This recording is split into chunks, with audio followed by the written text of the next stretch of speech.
মোহাম্মদ মাসুম বিল্লাহ।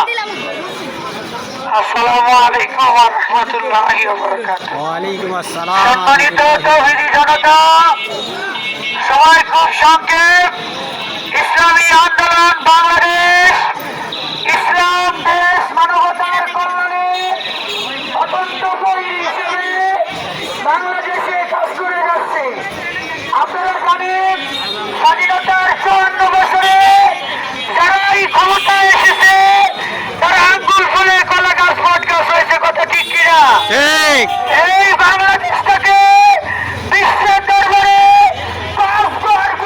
চোরের খুনি হিসেবে প্রমাণ করেছে। ঠিক। এজন্য স্বৈরাচার হাসিনাকে আমরা বিজয় করেছি। স্বৈরাচার হাসিনার আগেও যারা ক্ষমতায় ছিল তারা এই দেশের শাসন ব্যবস্থাকে কলুষিত করেছে, সন্ত্রাসী করেছে। জনগণ জানে এদের এই দেশে যারা ক্ষমতায় ছিল তারা জনগণের কল্যাণ, ইসলামের শাসন বাস্তবায়ন করতে পারে না।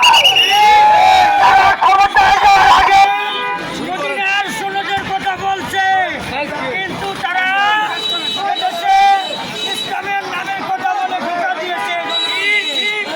এই জন্য আমরা বলবো, আমরা আর প্রতারিত হব না। এই জন্য ইসলামের পক্ষে একটাই মার্কা, এক টাকা মার্কায় আমরা ভোট দিব। কোরআনের পক্ষে, ইসলামের পক্ষে, আল্লাহর পক্ষে, ইসলাম প্রতিষ্ঠার পক্ষে একটাই মার্কা, সেই মার্কার নাম হলো এক টাকা। ঠিক। এজন্য মুসলমান হিসেবে ইমানের দাবি, ইসলামের মার্কা একটাই, শরিয়া আইন, ইসলামী শরিয়া আইন আমরা পাস করব। আমরা সারা পৃথিবীর কাছে, সাংবাদিকের কাছেও বলছি, আমরা ইসলামের আইন প্রতিষ্ঠা করব।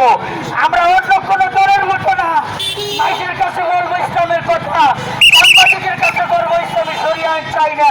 আমরা এরকম মুনাফিকি দল না। কথা ঠিক কিনা?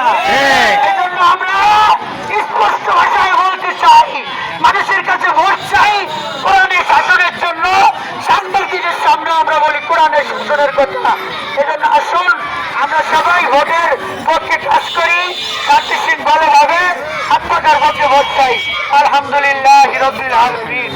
আল্লাহ আপনি আমাদেরকে মাফ করে দেন। আল্লাহ এদেশের মানুষকে আপনি বুঝদান করেন। এদেশের মানুষকে আপনি কোরআনের পক্ষে, ইসলামের পক্ষে, হাত পাকা মার্কাকে বোঝাই করে দেন। আল্লাহ আপনি কবুল করে নেন।